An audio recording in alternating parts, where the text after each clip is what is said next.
Here's a vacation nightmare.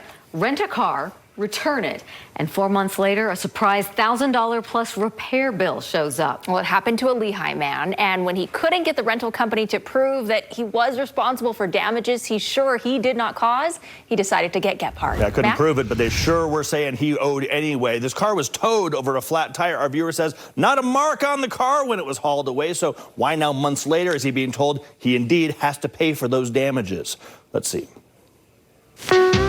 Spectacular sunsets, turquoise blue waters, lush green mountains. And for the Pettyman family, Hawaii also offered an amazing holiday experience that you just don't find in Utah. But their tropical paradise hit a bump in the road on Christmas Day when they got a flat tire on their rented minivan. So we called roadside assistance because there wasn't a spare. There wasn't any way for us to fix it. 8 hours later, a tow truck sent by the rental company showed up, not with a replacement tire, but with an entire replacement car. They brought another one, dropped off a replacement, and towed away the vehicle that we'd had.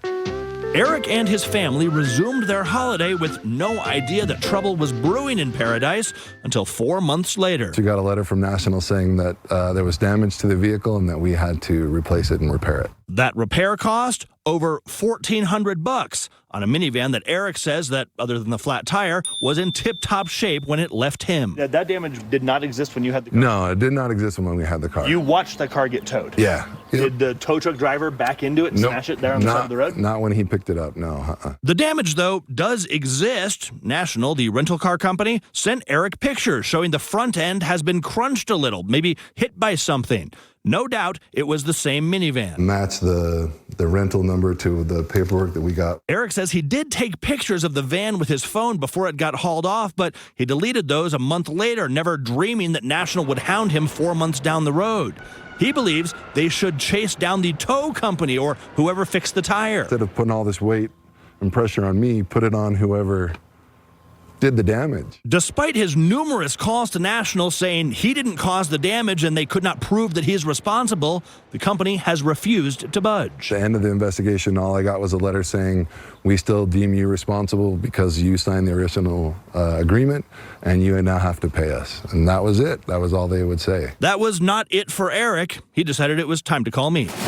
I would say that definitely sounds a bit dodgy. We took Eric's case to Jonathan Weinberg, the CEO of AutoSlash, a car rental broker.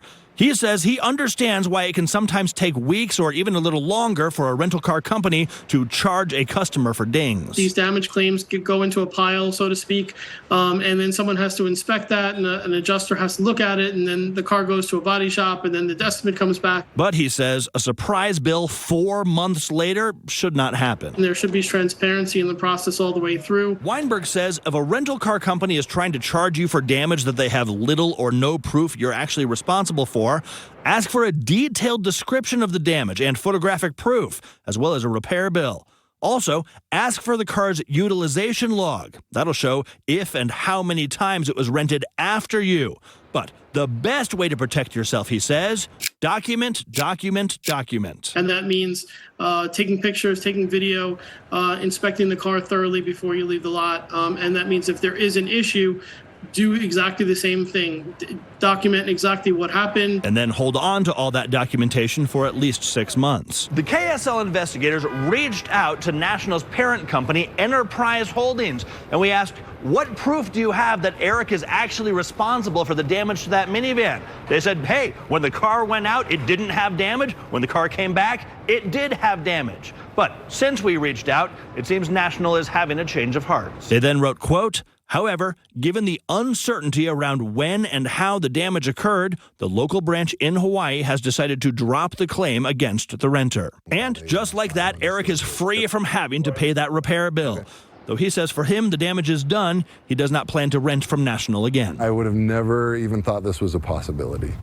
All right, and here's a little bit of news you can use if you are ever in a position where you have to have a rental car towed. If the tow truck was dispatched by the rental car company, you should not be responsible for what happens to the car after it gets hauled off. However, if you end up calling a tow company on your own, you could indeed be responsible. Guys. Wow, so frustrating, but great tips there. Okay, document, document, document. There you go. We'll get it. Thanks.